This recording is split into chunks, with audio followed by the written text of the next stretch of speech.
Salut, je m'appelle Pascal Duquette et je suis auteur.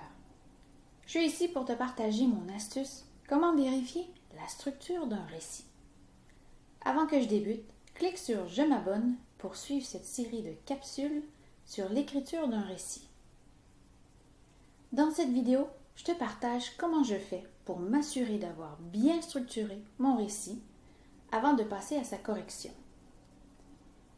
Plus précisément, dans cette vidéo, je vais traiter du troisième temps d'un récit à 5 temps, qui s'appelle l'élément, en fait non pas l'élément, les péripéties. Débutons avec l'exemple toujours de mon histoire, un voyage dans le brouillard. Alors, comment j'ai introduit les péripéties et on va les vérifier ensemble justement si tous les éléments s'y trouvent. Ils avaient l'impression de ne plus pouvoir respirer aisément. C'est pourquoi, cette année, Edgar changera donc leur trajet de migration. Pour Elina et les autres bernaches, ce n'est pas une option envisageable. Elle ralentit la cadence et s'approche pour consulter ses copilotes. Mes chers compatriotes, nous devons absolument franchir ce passage, partage Elina. Que pouvons-nous faire afin d'assurer la sécurité de tous demande-t-elle. Comme première solution, l'un d'eux suggère le port d'une paire de lunettes d'aviateur. De cette façon, la visibilité de tous s'améliorera de manière évidente, s'exclame-t-il. Alors voici la première action pour faire face à ce défi comme première solution. C'est très bien identifié ici. Premier moyen pour surmonter ce défi est comme l'un d'eux suggère le port d'une paire de lunettes d'aviateur. Alors ce serait le port d'une paire de lunettes d'aviateur. On continue par les trouver le deuxième moyen.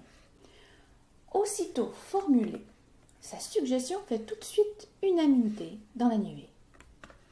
L'autre copilote propose le port d'un masque à gaz dans le but de ne pas compromettre la respiration de tous.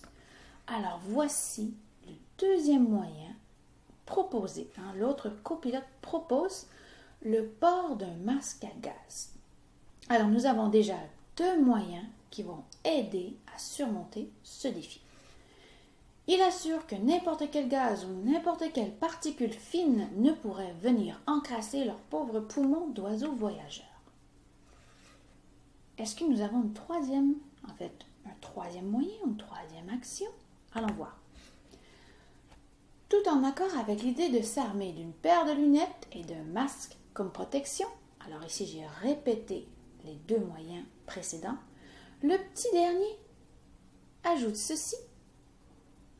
Que va-t-on faire de la saleté accumulée sur notre plumage une fois de l'autre côté? Un bon bain chaud dans le fleuve Saint-Laurent, rétorque son compagnon de vol. Alors voici le troisième moyen pour justement surpasser ce défi. Ce moyen a été intégré au dialogue d'un des personnages secondaires. Un bon bain chaud. Alors, pour ce qui est de la partie de les péripéties, quelles sont les actions ou bien les moyens qui sont entrepris par le personnage principal et peut-être aussi avec l'aide de ses personnages secondaires, qui est le cas dans cette histoire. Nous avons le premier moyen qui a été suggéré, deuxième moyen et le troisième moyen. Alors, c'est ce qui conclut qu'en fait, le troisième temps de mon récit est complet. Tu aimerais découvrir ce qui suit dans cette histoire?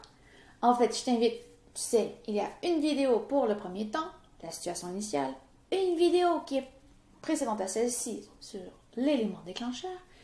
Et oui, la prochaine vidéo consistera de parler justement du dénouement, le 4e temps d'un récit à 5 temps. Besoin d'un coup de pouce pour l'appliquer lors de ta prochaine situation en écriture? Clique sur le lien sous ma vidéo pour obtenir un aide-mémoire à imprimer. Tu as envie de découvrir qui est Elina dans cette histoire? je te propose ma compréhension de lecture d'un texte narratif, justement, sous le titre d'un voyage dans le brouillard. Tu aimerais relever le défi? Retrouve également une tâche d'écriture qui te permet de te préparer à l'examen du ministère.